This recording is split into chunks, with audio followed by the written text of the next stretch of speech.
الكريم أما بعد فأعوذ بالله من الشيطان الرجيم بسم الله الرحمن الرحيم إن الله وملائكته يصلون على النبي يا أيها الذين آمنوا صلوا عليه وسلموا تسليما اللهم صل على سيدنا ومولانا محمد معدن الجود والكرم وآله بارك وسلم صلاة وسلاما عليك يا رسول الله صلی اللہ تعالی علیہ وسلم۔ حضرات، گفتگو ایمان کے حوالے سے چل رہی ہے۔ آج کے درس میں یہ بتانے کی کوشش کی جائے گی کہ ایمان ہمیں کس طرح لانے کا حکم دیا گیا ہے۔ اس سلسلے میں آپ قرآن پاک کا پہلا پارہ کھولیں گے تو اللہ ارشاد فرماتا ہے آمنو کما آمن الناس، اے لوگو ایمان لاؤ جیسا کہ لوگ ایمان لائے۔ الناس سے مراد الصحابہ، یعنی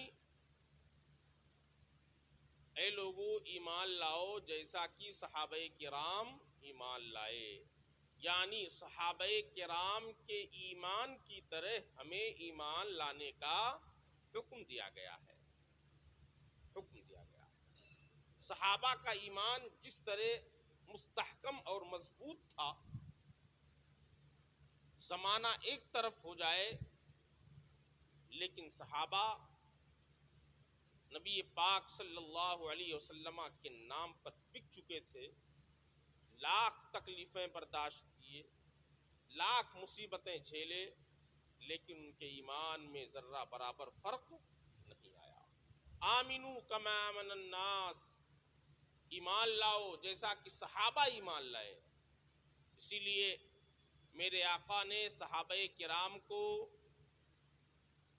ہمارے لیے آئیڈیل بنایا ہے۔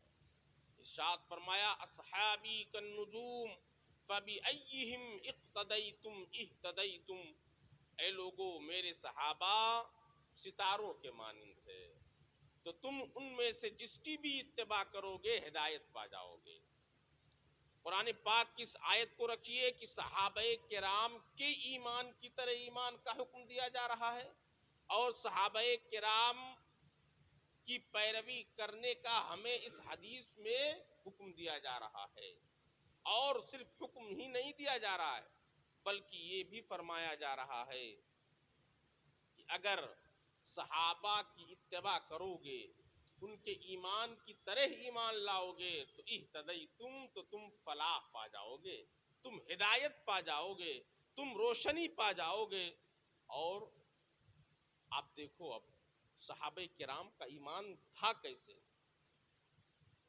سلسلے میں کل میں نے حضرت سیدنا ابو بکر صدیق رضی اللہ عنہ کے حوالے سے عرض کیا تھا، حدیث پاک میں ہے کہ سارے لوگوں کے ایمان کو ایک ترازو میں رکھو اور ابو بکر کے ایمان کو ایک ترازو میں رکھو، تو حضرت ابو بکر کا ایمان سارے لوگوں کے ایمان پر بھاری ہوتا ہوا نظر آئے گا۔ سبحان اللہ۔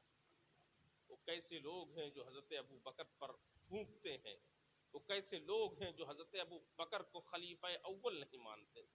کیا ان کے سامنے نبی پاک کی حدیث نہیں؟ یہ میرے آقا نے ارشاد فرمایا ابو بکر کے ایمان کو ایک پڑھنے میں اور سارے لوگوں کے ایمان کو ایک پڑھنے میں، تو حضرت سیدنا ابو بکر کا ایمان سارے لوگوں کے ایمان سے بلند و بالا آپ کو نظر آئے گا۔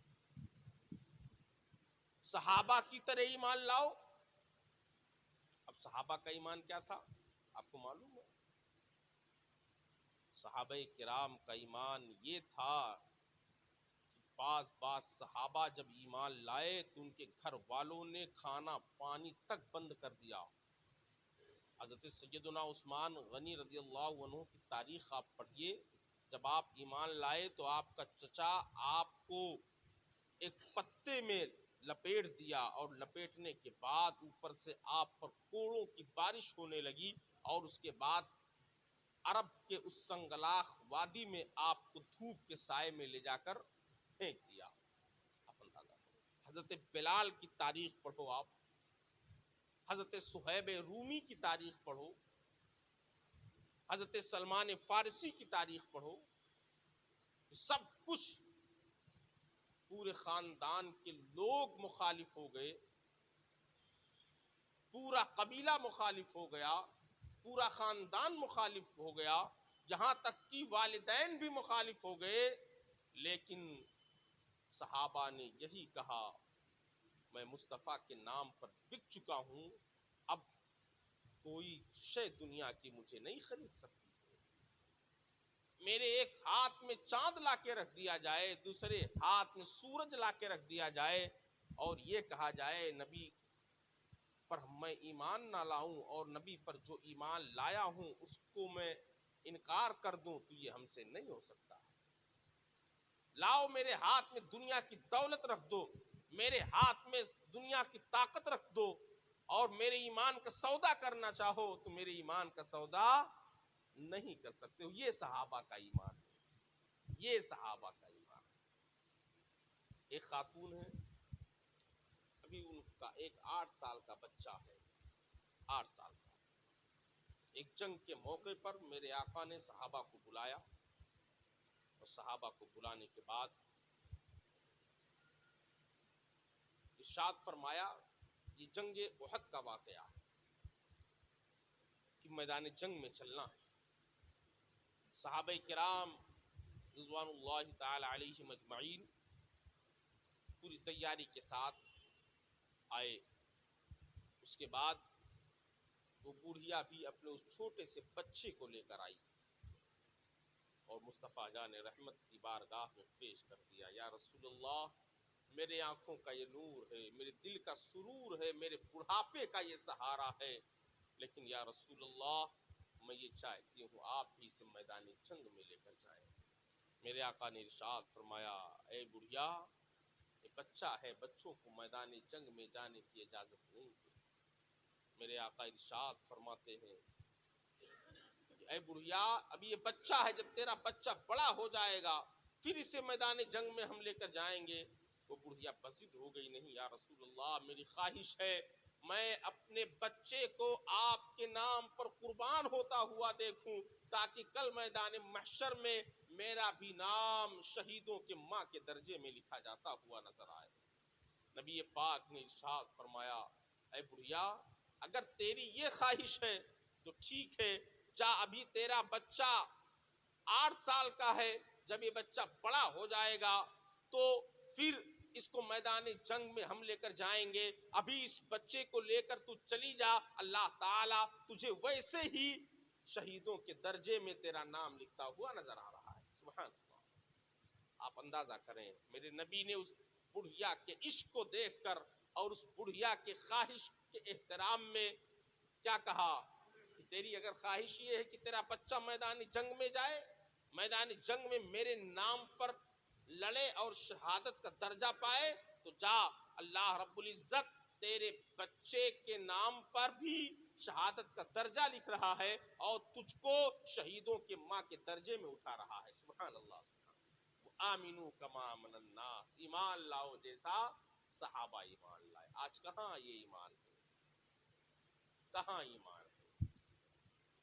اگر ہمارا ایمان صحابہ کی طرح ایمان ہوتا تو آج لوگ گستاخیاں نہ کرتے اور ہمارے کان سنتے۔ حضرت سیدنا امام مالک فرماتے ہیں، نبی صلی اللہ علیہ وسلم کی بارگاہ میں گستاخی ہو اور قوم سوئی رہے تو ایسے قوم کو زمین پر رہنے کا کوئی حق نہیں۔ اللہ اکبر۔ کیا فرمایا؟ اگر نبی کی شان میں گستاخی ہو اور قوم سوئی رہے اور اپنے آپ کو نبی سے محبت کا دعویٰ بھی کرے، تو میرے امام مالک کہتے ہیں ایسے قوم کو زمین پر رہنے کا کوئی حق نہیں ہے، ایسے قوم کو قبر کے نیچے چلے جانا چاہیے۔ یاد رکھیے گا، آمینو کما آمن الناس میں کتنا صحابہ کی زندگی کا نقشہ آپ کے سامنے پیش کروں. ایمان لانے کی پاداش میں کون سی ایسی تکلیفیں نہیں ہیں جو صحابہ نے نہ جھیلی ہوں. یہ حضرت سیدنا ابو بکر کو دیکھ لو، ایمان لانے کے بعد آپ چلے گئے کافروں کے جھرمٹ میں، اور اپنے ایمان کا جب اعلان کیا تو سب کفار مکہ آپ پر ٹوٹ پڑے، آپ کو اتنا مارا کہ آپ لہو لہان ہو گئے، آپ بے ہوش ہو گئے. اس کے بعد آپ کو گھر لایا گیا. گھر لانے کے بعد جب آپ کو ہوش میں آیا، آپ ہوش میں آئے تو آپ کی والدہ ماجدہ نے آپ کو ایک گلاس پانی پیش کیا. آپ نے ارشاد فرمایا، اے میری ماں، مجھے پانی کی ضرورت نہیں، پہلے مجھے یہ بتاؤ میرے آقا کہاں ہے. سبحان اللہ. مجھے پانی کی ضرورت نہیں ہے، مجھے اس وقت کھانے کی ضرورت ہے. آپ کی والدہ نے معلوم کیا، کہا کہ میرے نبی صلی اللہ علیہ وسلم ابھی زندہ ہیں، فلاں جگہ پر موجود ہیں، حضرت زید ابن ارقم کے گھر ہیں، ابھی کھانا پانی کھا لو، ابھی چل کے ملاقات کرائیں گے.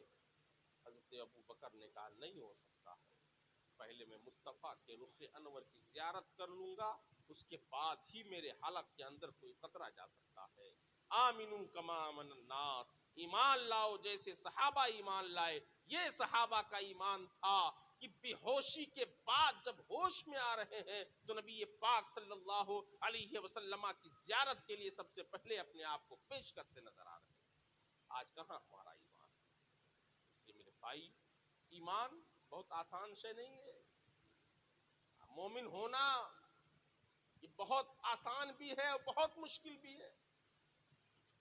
جو اللہ رب العزت کے فضل و کرم سے ایمان کے تقاضے کو پورا کر لے اس کے لیے بہت آسان ہے، اور جو دنیا میں رہ کر ہیلا حوالہ کرنے لگے، یہ مشکل ہے، یہ ہے، وہ ہے، کیسے دنیا میں رہنا ہے، ان سے ملنا پڑے گا، ان کے ساتھ اٹھنا پڑے گا، بیٹھنا پڑے گا، یہ سب حوالے غلط ہیں، یہ سب بہانے غلط ہیں، یہ سب ساری چیزیں بیکار ہیں.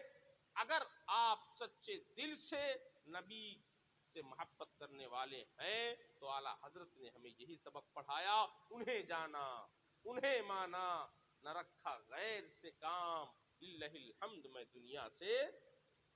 تو ہمارا ایمان، آمنو کما آمن الناس، ایمان لاؤ جیسا کہ صحابہ ایمان لائے. اللہ تعالی ہم سب کو صحابہ کی طرح ایمان لانے کی توفیق عطا فرمائے، اور ہمارے ایمان کو مستحکم اور مضبوط فرمائے، اور ہمارے ایمان کی روشنی میں مزید تازگی